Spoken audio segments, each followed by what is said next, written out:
This next makeup tutorial was inspired by the Saja Boys from KPop Demon Hunter. Alright, let's get into this Saja Boys inspired look from KPop Demon Hunters. We're going dramatic, stylized, and just a little supernatural. First, I'm starting by applying my foundation with a large foundation brush. I actually mixed this color myself using the Blue Squid Pro palette. I was mostly aiming for a fuchsia tone, and I'm not gonna lie, right now it kind of looks like I melted down a bunch of vintage lipstick and just went for it. That's okay, trust the process. Make sure you're covering everything evenly, bring it all the way out to the hairline, and don't forget the ears. Yes, the ears matter. Once that's down, I'm going over everything with a beauty blender to smooth it out and make sure the coverage is nice and even. Next, I mixed Mehron Classic White with that same fuchsia and started applying highlights over the foundation. I'm hitting the jawline, the bridge of the nose, and around the nostrils. Then I'm going back in with the beauty blender again to blend those highlights seamlessly into the base. I'm also adding highlights to the cheekbones, the high points above the upper lip, the outer muscles of the neck, and that ridge right above the eyebrows. Now I'm taking some soft purple shadows from B&H Cosmetics, just 1 or 2 tones darker than the foundation. I'm adding those to the outer ridge of the nose, around the nostrils, and right in the cupid's bow above the lip. I'm also placing a bit of shadow on the lower points of the chin. Make sure you blend all of this softly into the foundation so it looks sculpted, not harsh.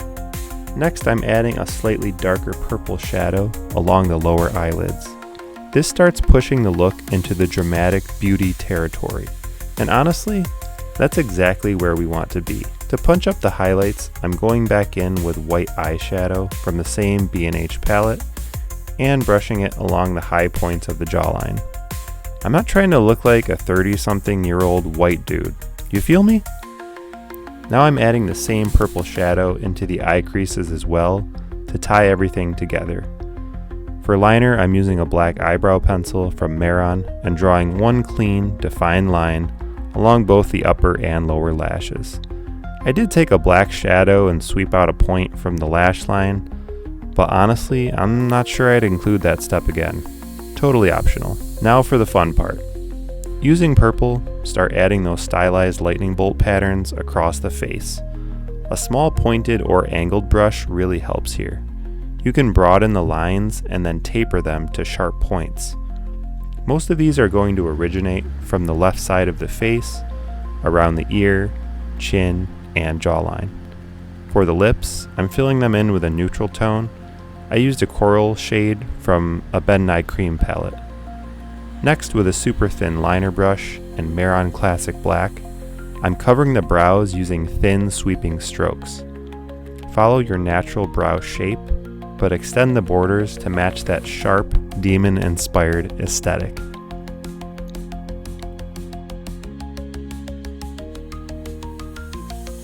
Next, I'm adding shadows to the outer edges of the neckline and pulling them slightly forward, then adding highlights to the midline of the neck and musculature. Blend that back into the foundation so it looks cohesive.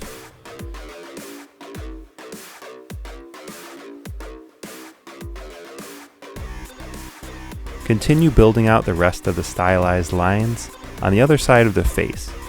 Start with a sharp point and broaden the lines as you move towards the hairline. You can also pull a few lines up from the upper chest into the foundation and connect some of the thicker segments. This is honestly one of the coolest parts of the whole look, so have fun with it. To finish everything off, choose a character wig that matches your demon inspiration. Pop in some colored contacts and throw on your gat. And that's the completed look. Thanks for watching.